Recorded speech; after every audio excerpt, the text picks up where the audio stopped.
All right, welcome back. Episode 4 of Your Relationship Sucks. It's the best place to get answers to the hardest questions by me, who is obviously an expert on all things relationships, and you, who pretends to be an expert on all things relationships. Um, So today this is the first post work edition. I've been working all day. You've been working all day. And we're doing more work now, I guess. I don't know.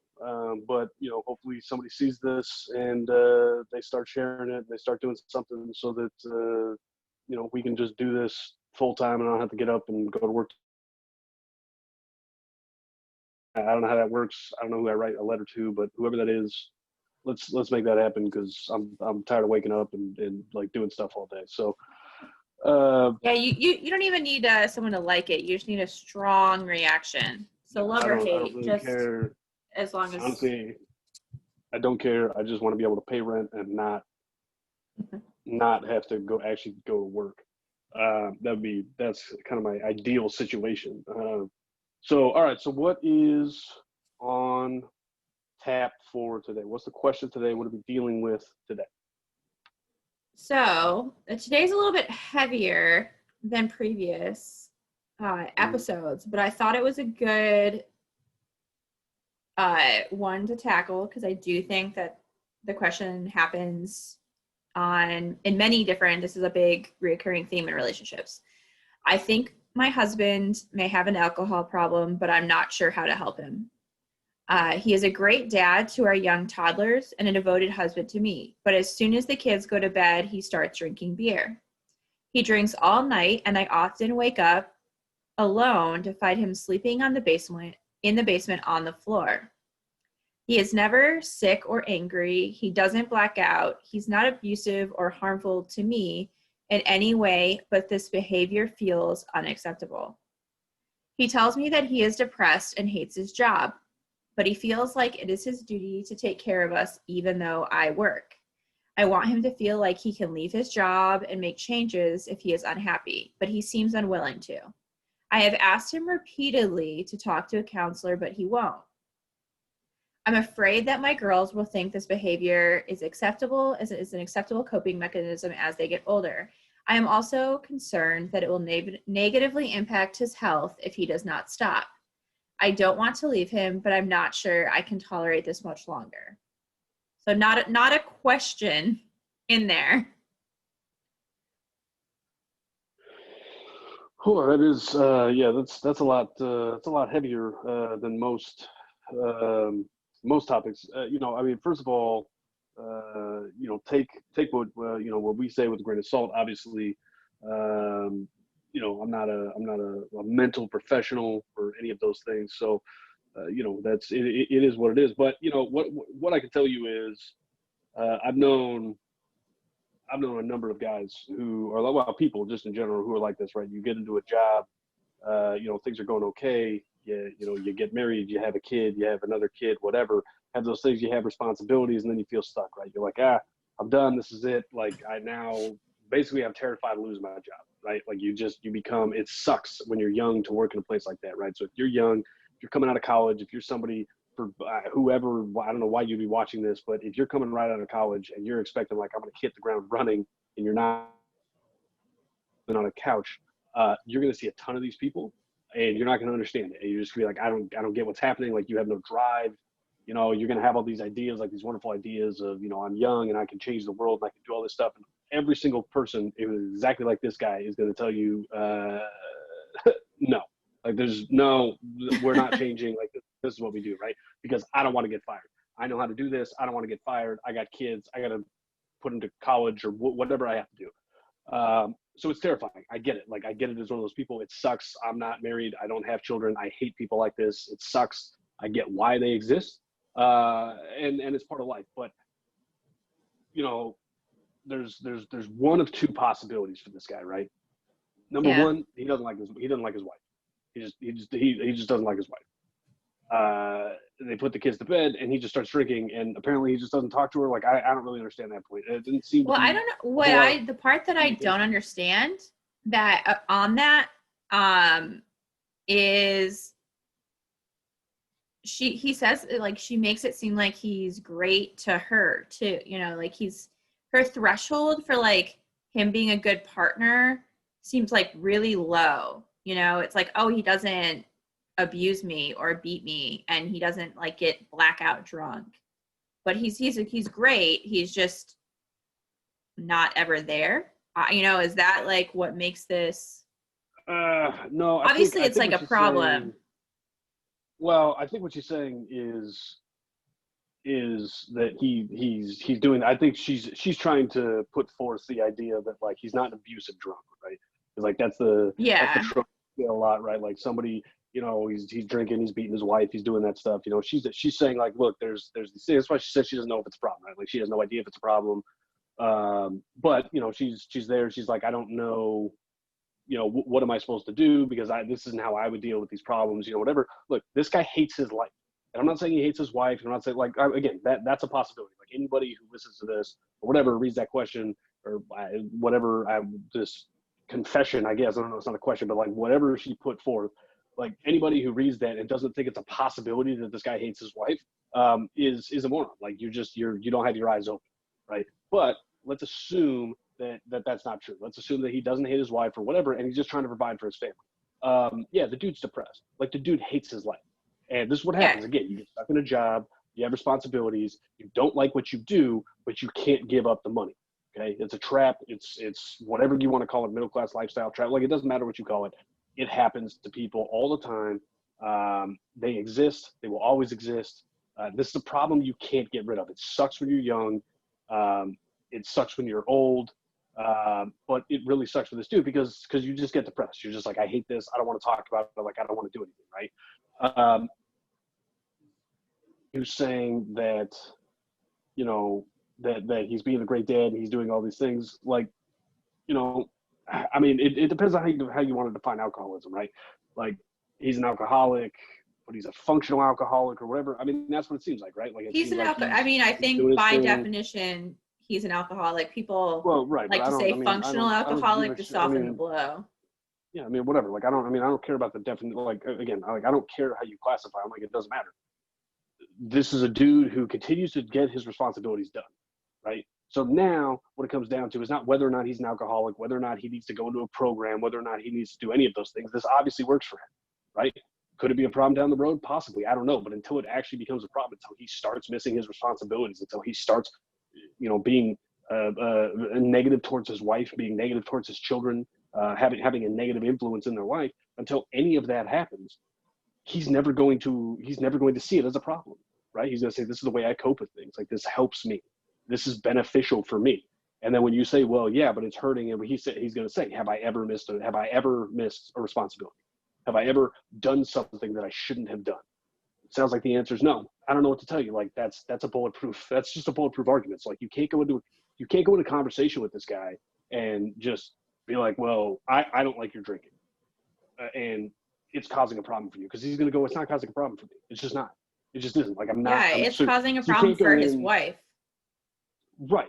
That's how you have to go into this conversation, right? What should she do? She needs to go and tell him, like, look, I don't feel that you're communicating with me. I don't like that that you're doing X, Y, and Z. It may not be causing a problem from you from getting responsibilities done, from doing things that you're supposed to be doing. But it is causing a problem in our relationship, right? It is because obviously this lady doesn't feel that the relationship is going the way that she wants, right? And she doesn't feel that he should be doing this, right? Now, what she has to understand is that if you want to bring this up, it's very, very possible. I'm not saying likely, but it's very possible that he's going to say, I don't care. This is what I do. And that's it. And then you're going to have to decide, I'm in or I'm out. I'm either going to let him do this, or I'm saying this is where my bright line is. Like, this is my red line. You've crossed it. If you want to stay on that side, then we're done. That's what you're faced with. So if you want to have this conversation with, because there's no, like, this is an intervention, right? Like, I've never actually seen the show, but I assume they do the thing where they Yeah. like read letters and shit like that. There's never you can't read a letter to him and be like, oh, well, you were great to our kids and you're great to me and you fall asleep in the basement. Like, you can't read that letter to him because there's nothing negative, right? There's nothing negative in that. So you're going to have to tell him, here's the negative things. But what you have to understand, what this lady has to understand, is that when she has this conversation with him, she is going to have to look at him and say to him, well, she's going to have to decide if she's going to have to to be, I don't want you to drink anymore. And she's going to have to make that very clear, and she's going to have to stand behind her convictions. She's going to have to say, you're not going to drink anymore or whatever, because I don't think there's going to be like parrot back. I think it's going to be, you're not going to drink anymore. And you're going to have to say, it's that or I'm gone. If that's what you want the conversation to be. If you don't want the conversation, if you want the conversation to be something else, then there's no point in having the conversation, right? Because there's nothing you can say to this guy. I mean, I'm serious. Like, there's nothing from the outside objectively. There's nothing you can say to him. If you're telling me he doesn't beat you, he's great to you, he's great to your kids, he's getting up, he's going to work every day, he's not blacking out. I mean, like, so he's just sleeping in the basement. I don't understand. I mean, like, if he's not blacking out, again, like, there's nothing that's happening there. So is he having a problem? I don't know. But the question isn't, is he having a problem? He's not missing any of his responsibilities. The question is, do you have a problem with what he's doing? And is that a big enough deal for you to tell him it's your way or the highway? And if it's not, then there's a little point in having, you can communicate, but you have to understand that if that's not a bright line, if that's not something you're willing to walk away for, then the conversation isn't going to go the way you think, because he's going to keep doing what he's doing because he hates his job. I've been in a job like that. I used to hate my job. It was terrible. It sucked. I was depressed, and I didn't even have kids I had to take care of. It was awful. That's where he is. I know a number of people like that. There's a million people like that in the United States today. People like that all around the world who just feel stuck. And so you're going to have to, and this is what this guy likes to do. So you're going to have to decide, if you're going to have this conversation, how do you want it to end? And what kind of ammunition are you willing to walk into with that? Because what you're telling me right now is that this guy hasn't done anything wrong. He's not doing anything wrong. He's not even blacking out. Like, I don't even understand that. Like, this isn't even like, oh, he's drinking himself into a stupor. It's just like, he drinks and then he sleeps on the couch. Like, oh, tell him to stop sleeping on the couch. I don't know. I mean, like, he's not doing anything wrong. You literally haven't named anything that he's done wrong yet. Right. And it could get, I mean, it sounds like he's just not acknowledging the fact that he feels very complacent in life and isn't doing anything about it. And instead of, we don't know actually, that's what I'm saying. Like, we don't know. We have no idea. She didn't mention anything about their communication. No, I know. I'm talking about like his job and his depression. He's dealing with, like, he's literally said, I am depressed. And instead of doing something to not be depressed, which I know is like a cycle, but I mean, you go see a counselor, you take medication, you figure something out to solve that. Instead, he's using a depressant to become more depressed, and they do have daughters. So it sounds like her concern, like, he is modeling like very poor coping mechanisms. So, I mean, it's not like he's not doing anything wrong. He is like displaying to his kids, like, hey, when this happens, instead of talking about it or confronting it or trying to, create a solution in your own life, you just get drunk in your basement. Like, from my point of view, that's not necessarily like a harmless. I mean, like, again, I get that, but like, he's not, again, there's nothing that he's doing that is coming out with a negative outcome, right? Except for this lady, and it doesn't sound like they're communicating. Again, it does not sound like she has and his kids. But what about his kids? Like, what is she? She didn't say anything about his kids. That's my point. Like, I don't know anything about she just said he's great to the kids. Like, okay, awesome. Like, whatever. I mean, there's people who see parents who are alcoholics who become alcoholics. There's people who see parents who are alcoholics who don't become alcoholics. I mean, like I have no idea. I mean, he's not like he's forcing his kids to drink. Like, he's not doing anything that I know of. Like, she hasn't explained anything. So if there's something that he's doing, yeah, then tell him. Then have a conversation about that. But I think what she needs to do is have a conversation. She needs to figure out what she wants him to do and what her bright line is. Because if she says, like, I want you to stop being depressed, or I want you to, to go do something else. I mean, she said, like, I make money. And so it kind of sounds like maybe she's like, well, go do something that you really enjoy. Great. Tell him that. Encourage him to do that. Don't tell him it's because you want him to stop drinking or whatever. Tell him, hey, like, you've told me you're depressed, so I'm supporting you. I'm being your partner. I want you to go try and do something that you really want to do, and we'll figure out the kid stuff. We'll figure out how to take care of the family. Like, that's great. but we don't want you to be depressed because that's not, because we're all in this together. That's totally fine. But it's not, I mean, like, this is the way he's coping with something. But again, he's not missing anything. It doesn't, and again, the communication, she hasn't said anything negative about their communication other than it seems like they're not communicating. And that's both of their problem. That's not his, it's not because he's drinking. She needs to have that conversation with him as well. There's times when he's not drunk. She says he's not drunk, like he comes home from work and then the kids go to bed and then he gets drunk. Great. There's times when he's not drunk around the family, so he's not constantly drunk. They need to have this conversation. That's what I'm saying. Like, so like it's not. She's already talked to him about it, so he's not talking to her about it. He's not willing to have. So like, that's when you're saying, okay, he's not willing. No, but we don't know. This is my point. We don't know if they've had this conversation. Like, this is my entire point. Like, it doesn't sound like she said to him, you need to, like this is a problem for me. She hasn't said that to him. She has not said that to him. She did say, like, she's asked him repeatedly to talk to a counselor. That's not the same thing. That is absolutely not the same thing. I don't know how that conversation went. I don't know. But what I can tell you is that if he believed that it was either talk to the counselor or she's leaving, then this probably would have read a little bit different. She probably would have been, he would have been more likely to either go and talk, or she would have said, hey, alcoholism is driving us apart, right? So like, I'm not reading into this anything more than what she has specifically written down, right? I don't know how any of these conversations have gone. Had any of these conversations with him where she said, this is a problem for me. Sounds like she's trying to tell him this could be a problem for you. And he's going to say, it's not a problem because I'm still getting all my responsibilities. That's my entire point. If you want to have this conversation, and if you want him to stop doing this, you have to tell him how it's affecting you, not how it's going to affect him, because there is nothing that's affecting him right now. He goes to work. He's a good dad. He's a good husband, all those things. He doesn't know how it's affecting you. That's what I'm telling you. That's what I'm taking away from this conversation. She has not said to him, this is how it's affecting us. And most people get to that point and they don't realize, like, you have to do it. But if you're going to have that conversation, then you have to be prepared. You have to be very prepared for the possibility that conversation is not going to go the way you want it to go. And I'm not saying that to scare you. I'm saying that to tell you that it is a grave conversation that you're going to have. It is a real conversation that you are going to have. It has actual consequences. It has actual stakes. This is not a conversation that everything is always going to go well. This is a difficult conversation. She has to be prepared to have that conversation with him, and she has to make him believe that if he doesn't have that conversation, there will be consequences. And then she has to be prepared to back that up. And if she doesn't do all of those things, there's no point in having this conversation, because there's going to be a problem that continues to fester. That's at the end of the day, I'm not reading into any of these things. I have no idea what they communicate. He said he's depressed. I don't know if she actually asked him if he was depressed. He might have just said that in passing. He might say that every day. I know I used to. But I don't know how any of this conversation has happened. She didn't explain it. So I don't have enough context to tell you. But what I can tell you for sure is that if she wants him to stop, it's going to be a real conversation, and she's going to have to make it very clear to him that there are stakes to him not stopping.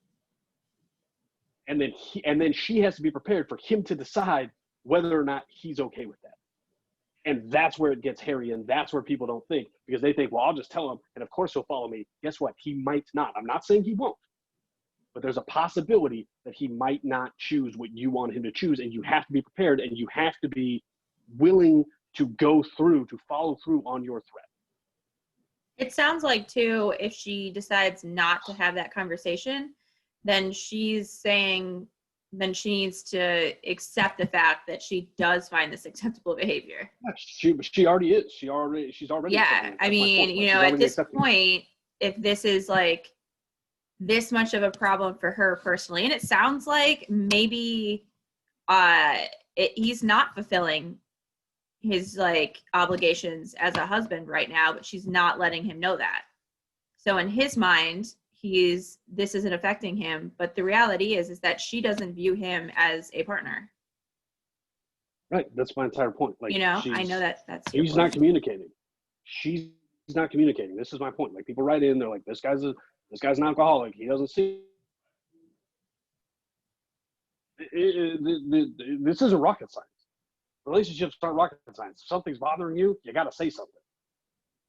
That's it. I mean, at the end of the day, that's it. And then you have to be prepared that it might not go the way you want it to go. Yeah. I don't know what to tell you. That's what happens in relationships.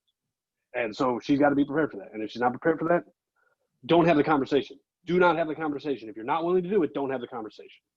And I'm not saying bury it and knock it down. I'm saying you wait until you are ready to have that conversation. Because if you're not ready, it's going to go really poorly for you. It's going to go very poorly for you. So, anyways, that's it for the heaviest topic that we've had here. Actually, Yeah, heaviest topic that we've had. The advice can be applied to many other heavy topics, which seems to be you need to have a direct conversation about it and be very clear on what you're willing to leave behind or what you're willing to accept. Because when it comes to really things that are a little bit more life impacting, such as dealing with living with someone you feel is an alcoholic, or other aspects that are, you feel you can't live with anymore, you gotta know where your line is, like you said, and stick with it. Don't write it in the sand. Yep. So, all right, we will end it there, and we will pick it up next time, and we'll see, see if we're going to tackle, more of the real problems, or if we're going to find, some other psychopath who wants to, who knows what these people are out there wanting to do. I have no idea, but I guess I will find out next time. So, so until then, this is Your Relationship Sucks, and somebody out there figure out how to get me paid for this so that I can stop working a real job.